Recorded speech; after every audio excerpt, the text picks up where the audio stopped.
사상과 역사 21번째 강의로 초기 불교의 해학에 대해서 말씀드릴 텐데요. 지난 시간에 이제 말씀드렸던 정학과 해학은 이제 밀접하게 연관이 있기 때문에 정과 해를 이제 같이 결부시켜서 좀 강의드리고, 다음 시간까지 이 불교의 초기 불교 해학에 대해서 미지한 얘기를 마저 드리겠습니다.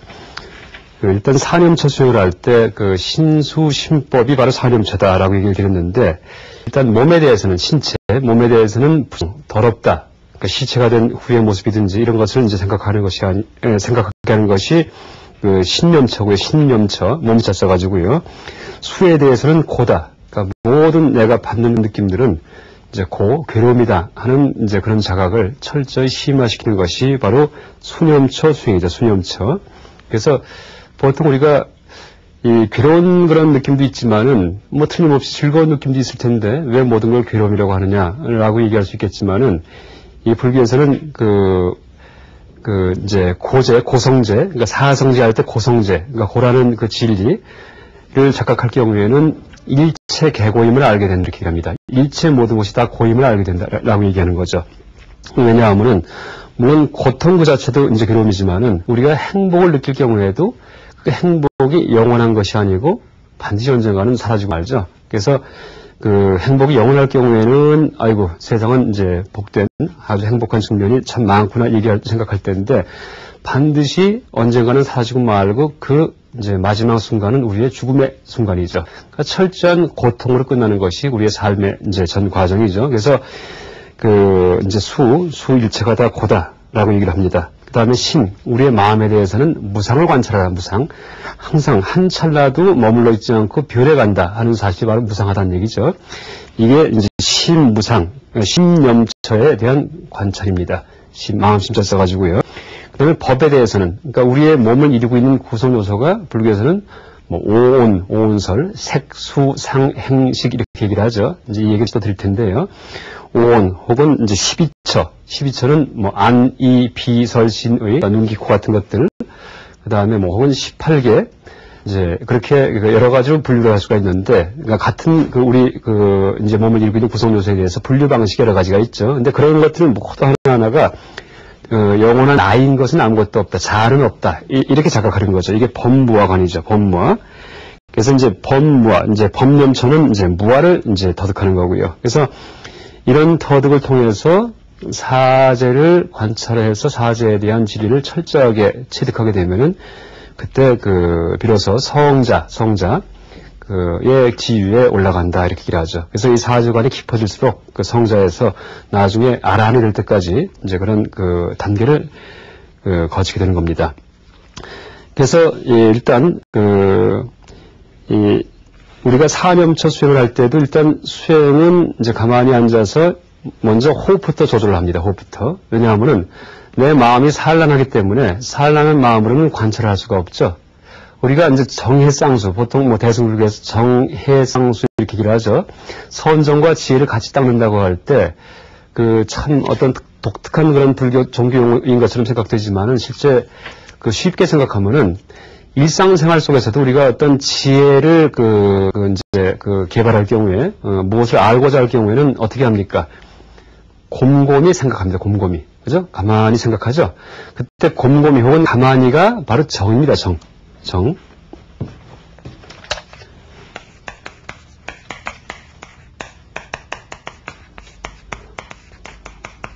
그럼 학생들이 수학 문제를 풀 때든지 아니면 시험을 볼 때도 막히는 문제가 있으면은 곰곰이 이렇게 생각하죠. 곰곰이. 막 뛰어다니면서 생각하는 게 아니고, 또 누가 뭘 물었을 때도 이제 그 답을 알고 싶을 때는 혼자 생각할 때 가만히 생각해요. 이제 몸을 멈추고. 그래서 이 곰곰이 생각하는 것이 어떤 지혜를 이제 발생시키는 그런 방법이죠. 근데 이 곰곰이가 바로 삼매 혹은 명상에 해당하고요. 생각하는 것이 바로 지혜에 해당한다, 이렇게 얘기할 수 있습니다. 그래서 정의 쌍수를 할 때, 정과 해를 쌍으로 같이 닦는다고 할 경우에, 그때 같이 닦는다는 의미가, 선정, 삼매, 명상과 지혜를 어떻게 같이 닦을까? 참 의아할 수도 있겠지만은, 우리가 일상생활 속에서 곰곰이 생각하는 그런 자세가, 이 종교적으로, 그러니까 수행법으로서 체계화된 것이 바로 정해쌍수다라고 얘기할 수 있습니다. 그래서 이 사념처 수행에서 그 신수심법에 대해서 이제 곰곰이 생각할 경우에 그때 무상과 무아와 같은 그런 삼법인의 진리가 이제 우리한테 파악이 된다 이렇게 얘기를 하죠. 삼법인. 그래서 이 선정과 그 지혜는 항상 이제 함께 갑니다. 삼법인. 그래서 불교의 그 초기 불교 교리의 일단 핵심이 뭐냐, 대표적인 초기 불교 교리가 뭐냐고 이제 물어볼 경우에 그때 삼법인이다라고 얘기를 하는 그런 학자분들이 많이 있습니다. 일본의 뭐 이하쿠지 같은 분은 삼법인이 불교와 불교 아닌 것을 이제 가름하는, 나누는 그런 기준이 된다 이렇게 얘기를 하는데, 이 삼법인이 뭡니까? 재행무상, 제법무아, 그다음에 이제 그 열반적정이라고 얘기를 하기도 하고요. 이제 북방불교, 우리 불교권에서는 재행무상, 제법무아, 열반적정을 삼법인이라고 얘기를 하고, 남방불교, 그러니까 지금 남방상자부, 그러니까 소승불교권이죠. 여기에서는 재행무상, 제법무아, 일체계고, 모든 게 다 고통이다 라는 것을 삼법이다 이렇게 얘기를 합니다. 그래서 이 또 둘을 합해서 이제 그 재행무상과 제법무아는 중복되기 때문에 재행무상, 제법무아, 일체계고, 열반적정을 합해가지고 사법인이다 이렇게 얘기를 하기도 하죠. 어쨌든 이제 그 의미는 다 이제 동일한데, 이렇게 사념처 수행을 통해서 이 삼법인에 대한 그 조망이 이제 생긴다라고 얘기할 수 있습니다. 그럼 삼법인이 도대체 뭐냐 할 경우에 첫 번째 재행무상인데, 재행무상.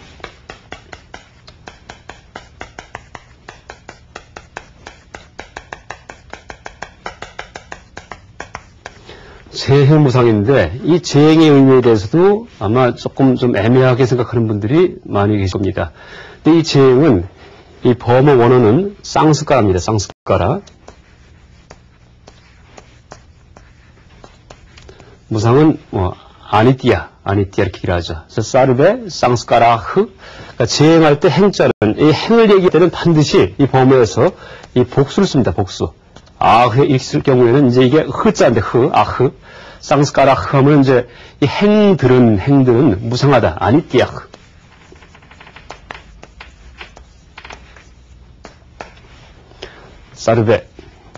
사르베는 모든 일체의 행들은 무상하다 이런 뜻이죠. 그래서 이 행이 무슨 뜻이냐 하면은 쌍스까라는 말은 쌈이라는 말에다가 쌈, 그 다음에 까라란 말이 합해진 것입니다. 그러니까 스자는 이건 조음어고요. 조음사고 쌈이란 말은 함께라는 뜻을 갖고 있습니다. 함께. 까라란 말은 범어의 끓이라는 말에서 왔는데 끓이는 여러분 까르마가 바로 업이죠. 업, 행위. 그래서 행위하다라는 뜻입니다. 그래서 이 쌈스까라의 경우는 함께 지어진 것, 짓는 것 이라는 의미입니다. 그래서 이게 무슨 뜻이냐 하면은 이때 함께라는 의미는 원인과 조건이 함께 힘을 합해서 짓는 것, 지어진 것 이런 뜻입니다. 다시 말해서 이연기적으로 원인과 조건이 인연이죠. 인연이 합해서 지어진 것들은 다 무상하다. 왜? 인연이 흩어지면 다시 없어지겠죠.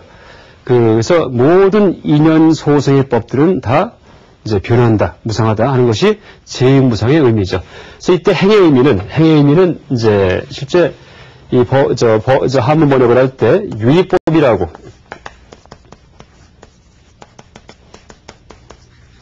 유의법이라고 이제 번역을 하기도 하죠. 이 유의법은 이제 이 범어 언어가 쌍스크립트입니다. 쌍스크립트. 마찬가지 끓이다라는 말이나 이 까라라는 말이나 이 어원이 바로 이제 끓이라는 그런 그 어근에서 온 거고, 쌈이란 말은 똑같이 함께라는 뜻이죠. 그래서 이 유의법이라고 할 경우에는 수동적인 의미가 강하고, 쌍스카라의 경우에는 이 수동적인 의미가 좀 빠져 있죠. 어쨌든 인연이 모여서 지어진 것이 바로 유의법이고, 그죠? 유의법, 조작된 것들이죠. 인연에 의해서 만들어진 것들. 또 이것이 바로 재행이죠. 그러니까 재행무상할 때는 모든 유의법은 무상하다 이렇게 표현해도 마찬가지입니다. 그래서 나중에 후대에 아비달마 불교 시대, 부파 불교 시대가 되면은 재행무상을 모든 유의법은 무상을 생중한다 이렇게 바꿔서 얘기합니다. 생겼다가 머물렀다가 소멸한다 이렇게 얘기를 합니다. 모든 유의법은 생주멸한다. 이제 같은 의미죠. 그래서 재행무상은 인연이 모여서 만들어진 것이기 때문에 모든 것들은 다 무상하다라고 얘기하는 것이 재행무상의 의미죠. 그래서 무상하기 때문에 이제 또 어떻게 됩니까? 모든 게 변해가니까 인연이 모였으면 생겼지만은 인연이 없어지면 흩어져 버리죠. 그렇기 때문에 그 어떤 것도 무아, 실체가 없다. 이게 무아입니다. 어떤 것도 실체가 없다. 제법 무아. 그 어떤 다른 존재도 실체가 없다. 어떤 존재도 다 그 인연이 모여서 만들어진 것이기 때문에 인연만 흩어지면 사라진다는 얘기죠. 그래서 실체가 없다. 그 다음에 일체계고, 그러니까 재행무상, 제법무아이기 때문에 어떻게 됩니까? 모든 게 다 나중에 변해가니까 다 고통이 되겠죠. 나는 절대 죽고 싶지 않은데 반드시 죽어 없어져 버려요. 나는 늙고 싶지 않은데 이제 나이가 들어서 늙어지게 되죠. 그러다 보니까 일체 개고 모든 게 다 고통이다. 라는 이제 생각을 할 수가 있겠죠. 그 다음에 이제 그 사실을 명확히 자각할 경우에 그때는 어떻게 됩니까? 그때는 이게 세상의 이법이구나. 라는 이제 그 이치를 알고 나서 열반적정, 마음이 편안해진다라고 얘기하죠. 그래서 이 삼법인에서 보통 재행무상, 제법무아 다음에 열반적정 얘기가 나오는데 이것을 이제 잘 이해 못하는 분들이 많이 계십니다. 모든 게 다 무상하고 변해간다면은 어떻게 마음이 편안하느냐라고 이제 의아해할 수가 있는데 제가 예를 들어갖고 좀 설명드린다면은 전에 TV에서 한번 대담 프로에 얼음 조각을 하는 분들이 나온 적이 있습니다. 얼음 조각하는 분이. 근데 이분이 여러분들 어떤 회관면 같은데 혹은 어떤 기념식 같은데 갈 경우에는 얼음으로 이제 학이든지 아니면은 동물 모양 같은 걸 조각을 해놓고서는 이제 파티를 하게 되죠. 근데 그 얼음 조각을 너무 이제 잘하기 때문에 이제 유럽에서 초청전시를 갖다 열었던 그런 얼음 조각이 있었는데 이분과 대담하는 프로를 이제 제가 봤는데 사회자가 물어봤어요. 얼음 조각은 1시간, 2시간 있으면 녹아버리니까 참 안타깝지 않냐 이렇게 물어봤습니다. 실제 보통 로댕이든지 이런 사람들의 청동 조각은 만들어 놓으면은 지금도 우리가 볼 수 있죠. 100년 전에 만든 건데. 근데 얼음 조각은 순식간에 없어져 버리거든요. 그러니까 이제 이 사람이 대답이 그렇다는 이제 동의를 하죠. 그래서 처음에는 멋진 조각이 될 경우에, 그러니까 예술가가 작품 만들 경우에 어떨 때는 굉장히 작품이 잘 만들어지고 어떨 때는 또 작품이 안 될 수도 있겠죠. 근데 자기도 놀랄 정도로 그렇게 작품이 잘 됐을 경우에는 이거를 그냥 깨버리지 않고 냉동 창고에 넣어서 보관한다든지 그냥 얼려놓는 거죠. 또 보기 위해서 사진도 찍어보기도 하고 했었는데 그런데 언제부터 마음이 편해졌냐 하면은 얼음 조각은 원래 녹아 없어지는 것이라는 사실을 받아들이게 했대요. 그러면서 마음이 편안해졌다 이렇게 얘기를 합니다. 이게 바로 삼법이니 이제 그 안에 열반적정이라는 말이 들어가는 의미가 바로 그런 의미라고 얘기할 수 있습니다. 그래서 우리가 열애라고 할 때 열애, 부처님이 열애시죠, 열애. 열애는 타타가다 이렇게 얘기를 하죠. 타타가다인데 이 열애라는 의미는 여거 이렇게 번역해도 됩니다. 타타가타를. 그러니까 열애. 그러니까 있는 그대로 이제 사시는 분이라는 의미이기 때문에 열애해도 되고 여거 해도 되는데 그때 있는 그대로 산다는 얘기는 세상 그 자체의 순위에서 있는 그대로 살았다 이렇게 얘기할 수도 있습니다. 그 의미 자체가. 그래서 이 재행무상, 제법무아의 이치를 거역하지 않고 살 경우에 이때는 우리 마음이 아주 편안해지죠. 그걸 거역하려고 하다 보니까 나이 들면은 자꾸 성형수술해서 얼굴에 주름을 피려고 그러고 그냥 어떻게 보면은 평생 이제 하지 않아도 될 그런 일에 이제 온 하루 종일 시간을 우리가 소모하면서 그렇게 사는 분들이 많이 계시죠. 화장도 하기도 하고 젊어 보이기 위해서. 근데 내가 늙는다는 사실을 명확히 인식할 경우에는 이제 그때는 이제 늙는 것이 두렵지가 않고 당당해질 수가 있죠. 근데 이제 문제는 지금 우리가 살고 있는 이 사회의 문화 자체가 이 젊은이 중심의 문화이기 때문에 늙음을 부끄러워하고 늙은 사람을 소외시키는 그런 문화이기 때문에 성형수술과 화장법이 자꾸 이제 개발되는 이유가 그런 업종이 자꾸 이제 번성하는 이유가 우리 문화 자체가 병들어 있기 때문에 그러니까 세상을 있는 그대로 보면서 살게끔 하지 않고 착각해서 살게끔 하는 문화이기 때문에 이제 그런 가식의 어떤 업종들이 이제 번성하는 게 아닌가라고 이제 생각할 수 있습니다. 근데 우리의 삶을 재행무상의 이치를 있는 그대로 봐서 이제 이 문화의 틀 자체도 그 재행무상에 맞추어서 변경시킬 경우에 그때는 어린애건 젊은이건 나이가 들었건 간에 항상 그 나이대에서 행복한 이제 그런 삶을 화장도 하지 않고 이제 주름을 피지 않더라도 이제 그런 삶이 될 수가 있지 않을까 하고 생각해 봅니다. 그래서 이 재행무상의 이치고요. 그 다음에 이 사성제의 진리가 있는데, 사성제. 이제 사성제는 일단 일체 계고, 그러니까 재행무상, 그러니까 이제 그 재행무상에 보면은, 삼법인에 보면은 재행무상, 재법무와 일체 계고, 열반적정이죠. 이것이 사실은 사성제에서, 열반적정은 이제 사성제의 고진멸에서 멸에 해당합니다. 이 사성제는 고진멸도죠.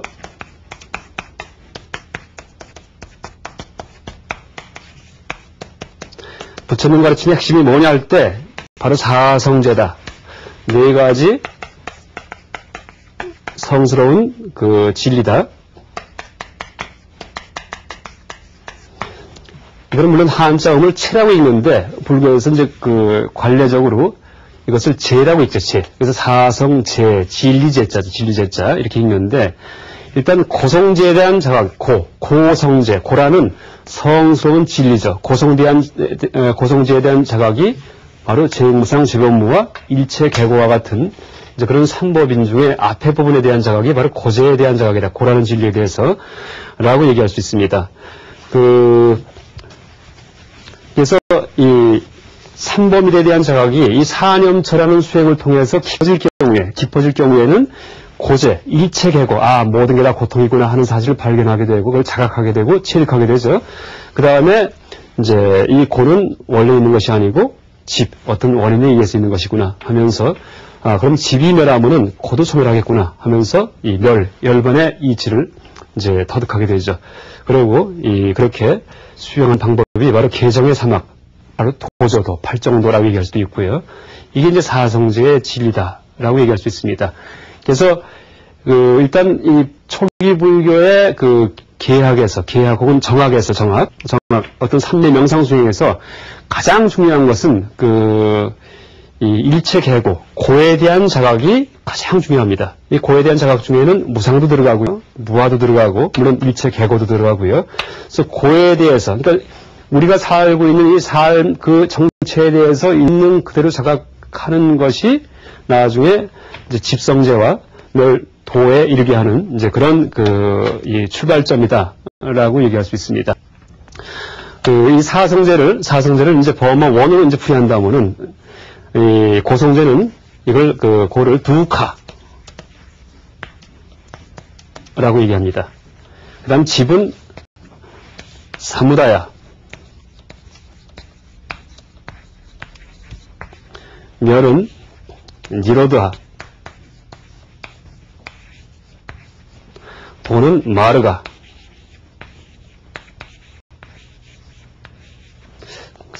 좀 애매한데요.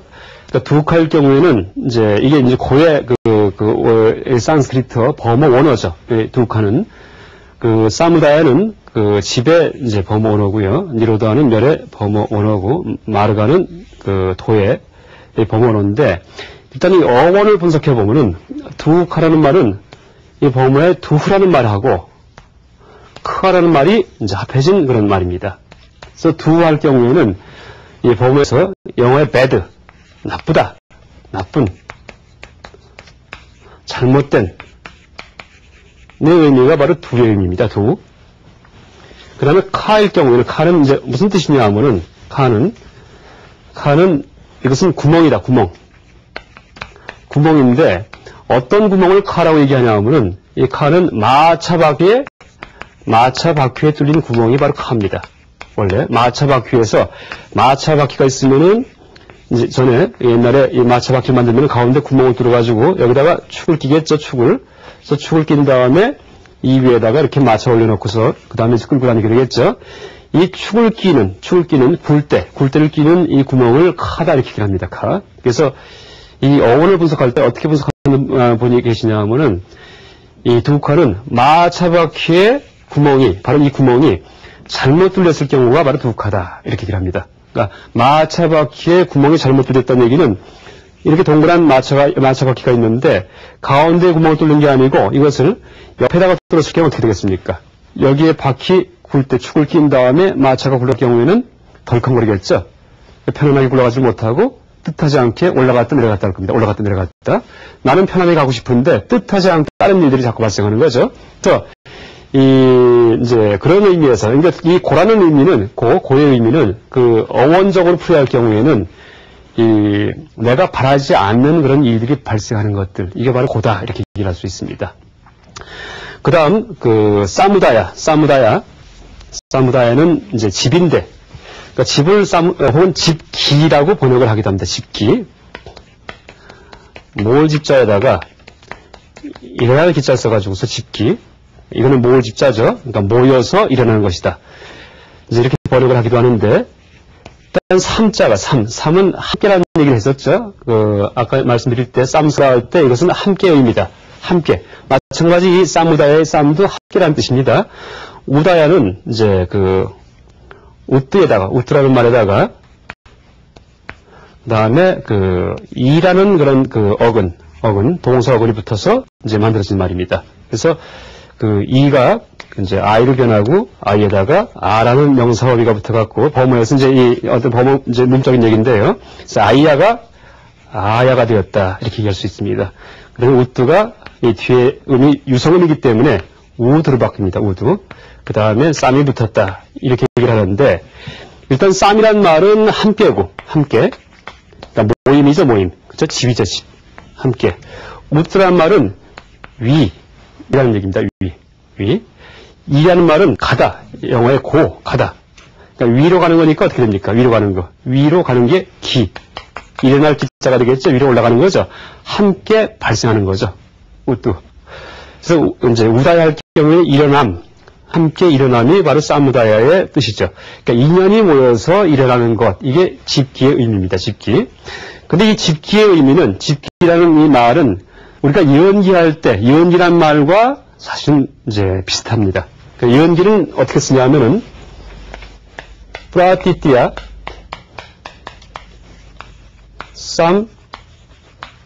무뚜빠다. 이것이 이제 예언기인데,